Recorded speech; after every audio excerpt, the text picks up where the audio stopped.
మహారాష్ట్రలో మహాయుతి అధికారంలోకి రావడానికి ఆంధ్రప్రదేశ్ ఉప ముఖ్యమంత్రి ప్రచారమే ప్రధాన కారణమా, లేదైతే బీజేపీ పార్టీ 100 టన్నుల బంగారాన్ని పంచుతాం అధికారంలోకి వస్తే అని చెప్పినటువంటి ప్రచారం కారణమా, లేకపోతే ఇతర కారణాల? సో దీనికి సంబంధించి ఒక ఆసక్తికరమైనటువంటి ఒక చర్చ జరుగుతూ ఉంది. సో ఆ చర్చ ఏంటనేది ఈ వీడియోలో మనం మాట్లాడుకుందాం. మహారాష్ట్ర, జార్ఖండ్ ఈ రెండు రాష్ట్రాల్లో జరిగినటువంటి ఎన్నికల్లో జార్ఖండ్లో కాంగ్రెస్ పార్టీ గెలిచింది, మహారాష్ట్రలో మహాయుతి కూటమి అధికారంలోకి వచ్చింది. సో మరి ఇక్కడ మహాయుతి కూటమి అధికారంలోకి రావడానికి ఆంధ్రప్రదేశ్ ఉప ముఖ్యమంత్రి పవన్ కళ్యాణ్ గారు అక్కడికి వెళ్ళి ప్రచారం చేయడం, అక్కడ ప్రజల్ని ఆకట్టుకోవడం, ఈయన మాటలు అక్కడ ప్రభావాన్ని చూపించి మరి భారీగా వాళ్ళు ఓట్లు వేయడం, ఏదైతే సనాతన ధర్మం గురించి పవన్ కళ్యాణ్ మాట్లాడారో అది ప్రజల్లోకి గట్టిగా వెళ్ళింది. అదేవిధంగా గతంలో ఏదైతే తిరుపతి లడ్డుకు సంబంధించి కూడా పవన్ కళ్యాణ్ ఏదైతే సనాతన ధర్మం కాపాడాలి, దానికి అందరూ ముందుకు రావాలి అని చెప్పి ఏదైతే చెప్పారో అవన్నీ కూడా అక్కడ రాష్ట్ర ప్రజలు గుర్తుపెట్టుకున్నారు. కాబట్టి పవన్ కళ్యాణ్ మాటలు అక్కడ బలంగా పనిచేశాయి. కాబట్టి మహాయుతి అత్యధిక సీట్లు గెలుచుకోగలిగింది అనేటువంటిది తెలుగు రాష్ట్రాల్లో ఉన్నటువంటి కొన్ని ఛానల్స్ పవన్ కళ్యాణ్ గురించి మరి పెద్ద పెద్ద స్టోరీలు, డిబేట్లు పెడతా ఉంది. మరి అదేవిధంగా జనసేన పార్టీకి సంబంధించినటువంటి నాయకులు కానీ, కార్యకర్తలు కానీ, వాళ్ళ అభిమానులు కానీ వాళ్ళు ఏం చెప్తా ఉన్నారంటే, ఇక పవన్ కళ్యాణ్ స్టేట్ కాదు, ఇక పవన్ కళ్యాణ్ లోకల్ కాదు, నేషనల్, ఇంటర్నేషనల్, ఇది పవన్ కళ్యాణ్ సత్తా అని చెప్పి చర్చించుకుంటున్నారని చెప్పి వాళ్ళ అభిమానులు సోషల్ మీడియా వేదికగా పోస్టులు పెడతా ఉన్నారు. వాళ్ళకు ఉన్నటువంటి వాట్సాప్ గ్రూపుల్లో కూడా పెద్ద పెద్ద ఎలివేషన్స్ ఇస్తూ మరి పోస్టులు పెడతా ఉన్నారు. సో మరి పవన్ కళ్యాణ్ స్టామినా గురించి మీ అందరికీ తెలిసిందే. పవన్ కళ్యాణ్ గారు కూడా తెలుసు తన స్టామినా ఏంటనేది. చాలా సందర్భాల్లో ఆయన స్వయంగా చెప్పడం జరిగింది తన స్టామినా గురించి.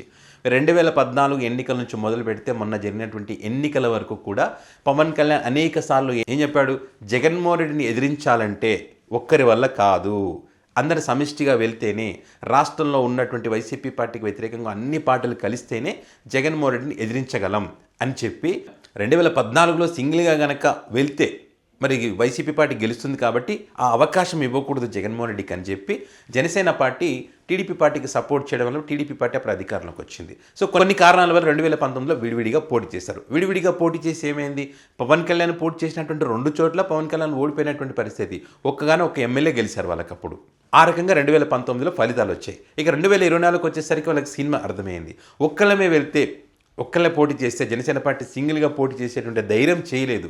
కాబట్టే జనసేన, టీడీపీ, బీజేపీ 3 పార్టీలు కలవాలి, కలిసి జగన్మోహన్ రెడ్డిని ఓడించాలి. కాబట్టి ఈ టీడీపీ పార్టీ బీజేపీ పార్టీతో కలవని చెప్తున్నా కూడా లాస్ట్ మూమెంట్లో ఎన్నికలకు చివరికి వచ్చినట్టు ఎన్నికల చివరి మూమెంట్లో అప్పుడు వీళ్ళంతా ఒక పొత్తు కుదుర్చుకొని వీళ్ళ పార్టీలో, జనసేన పార్టీలో చాలామంది అసంతృప్తులు వ్యక్తం చేసిన ఈ పొత్తు కారణంగా మాకు టికెట్లు రావు, మేము ఎన్నికల్లో నిలబడలేమని చెప్పి చాలామంది చెప్పినప్పటికీ కూడా వాళ్ళందరి అభిప్రాయాలను పక్కన పెట్టి మరి మొండిగా పవన్ కళ్యాణ్ ముందుకు వెళ్ళి కలిసి పోటీ చేస్తామని చెప్పి వాళ్ళకు సీట్లు తగ్గించినా కూడా 21 సీట్లు ఇచ్చినా కూడా మరి ఎన్నికల్లో పోటీ చేశారు. సో ఇతర పార్టీలతో పొత్తు పెట్టుకుంటే తప్ప గెలవలేనటువంటి పరిస్థితి. సో ఆ రకంగా పొత్తు పెట్టుకొని ఈరోజు మీరు ఎమ్మెల్యే అయ్యారు, మంత్రి అయ్యారు, ఆంధ్రప్రదేశ్ ఉప ముఖ్యమంత్రిగా కూడా ఉన్నారు.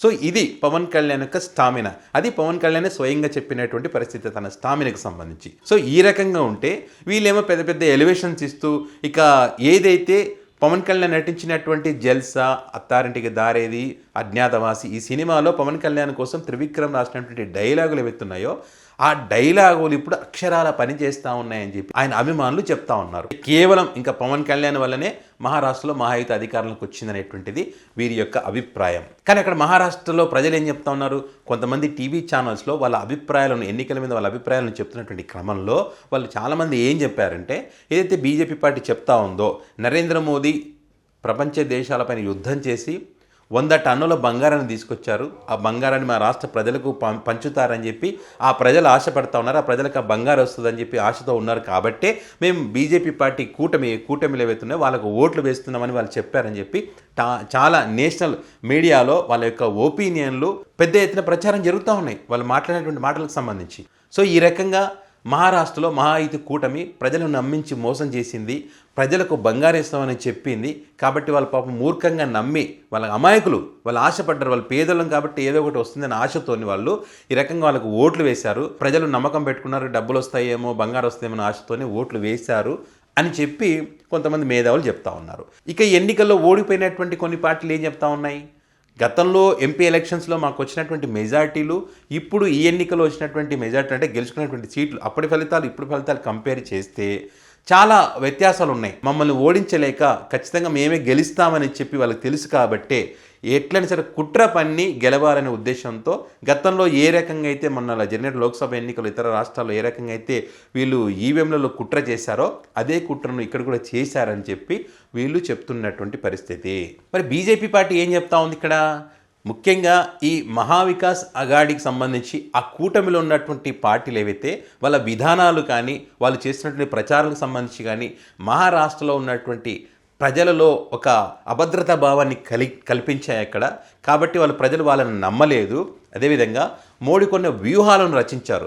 పార్లమెంట్ ఎన్నికల్లో జరిగినటువంటి ఏ తప్పులు ఉన్నాయో వాటిని సమీక్షించుకొని అలాంటి తప్పులు ఈ అసెంబ్లీ ఎన్నికల్లో జరగకూడదు కాబట్టి పక్కా వ్యూహాలతో ఎవరైతే రాష్ట్రంలో అసంతృప్తితో ఉన్నారో ఏ సామాజిక వర్గానికి ఏం కావాలో సో అవన్నీ కూడా ఖచ్చితంగా మేము అమలు చేస్తాం, అధికారంలోకి వస్తామని చెప్పి మరి వాళ్ళను ప్రజల్లోకి బలంగా వీళ్ళ విధానాలను వీళ్ళ పాలసీలను బలంగా తీసుకువెళ్ళారు. కాబట్టే ఈ కూటమిలో ఉన్నటువంటి అన్ని పార్టీలు కూడా కలిసికట్టుగా పనిచేసాయి. కాబట్టే వాళ్ళు ప్రజలు ఓట్లు వేశారనేటువంటిది బీజేపీ పార్టీ యొక్క ముఖ్య ఉద్దేశం. ముఖ్యంగా ఇతర రాష్ట్రాలలో ఏదైతే బీజేపీ పార్టీ అధికారంలో ఉన్నటువంటి రాష్ట్రాల్లో ఏ రకంగా అయితే వాళ్ళు అభివృద్ధి చేస్తారో ఆ అభివృద్ధికి సంబంధించి ఆ రాష్ట్రాల ముఖ్యమంత్రులను, మంత్రులను, ముఖ్యమైనటువంటి నాయకులను మరి మహారాష్ట్ర ఈ ప్రాంతానికి పిలిపించి వివిధ నియోజకవర్గాలలో వాళ్ళ చేత ప్రచారం చేయించి సో అక్కడ అంతటి అభివృద్ధి జరిగింది కాబట్టి ఇక్కడ కూడా ఆ రకమైన అభివృద్ధి జరుగుతుంది. కాబట్టి అవతల పార్టీల మాటలు నమ్మి మోసపోకండి.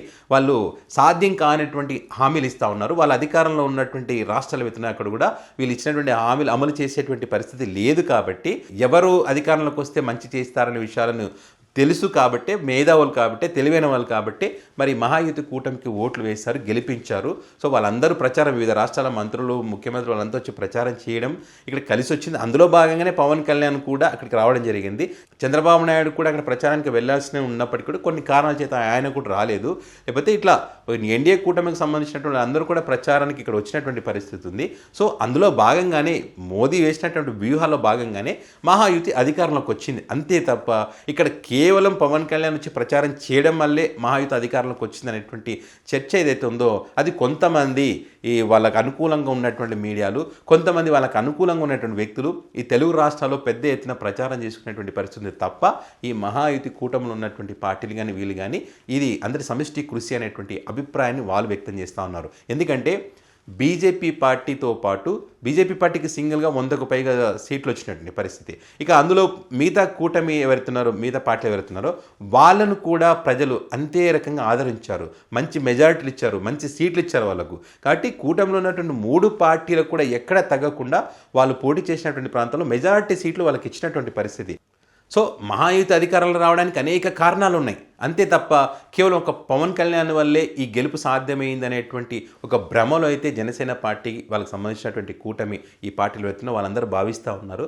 సో ఆ భ్రమలో ఎక్కువ రోజులు ఉంటే వాళ్ళకే నష్టం అది. కాబట్టి ఆ భ్రమలో నుంచి బయటకు వచ్చి మీరు ఏదైతే అధికారంలోకి వచ్చారో, మిమ్మల్ని ప్రజలు ఏదైతే నమ్మించి ఓట్లేసి గెలిపించారో ఇక్కడ ఆంధ్రప్రదేశ్లో మీరు ఇచ్చినట్టు హామీలు అమలు చేయండి, ఆ భ్రమలో బతకండి అని చెప్పి చాలామంది అయితే అభిప్రాయాలను వ్యక్తం చేస్తూ ఉన్నారు. మరి మీరు ఈ మహారాష్ట్ర ఎన్నికలకు సంబంధించి నిజంగానే పవన్ కళ్యాణ్ అక్కడికి వెళ్ళి ప్రచారం చేయడం వల్లే మహాయుతి అధికారంలోకి వచ్చిందా, లేకపోతే వేరే కారణాల వల్ల అధికారంలోకి వచ్చిందా అనేటువంటి అంశాలకు సంబంధించి మీ అభిప్రాయాన్ని కామెంట్ రూపంలో పెట్టండి.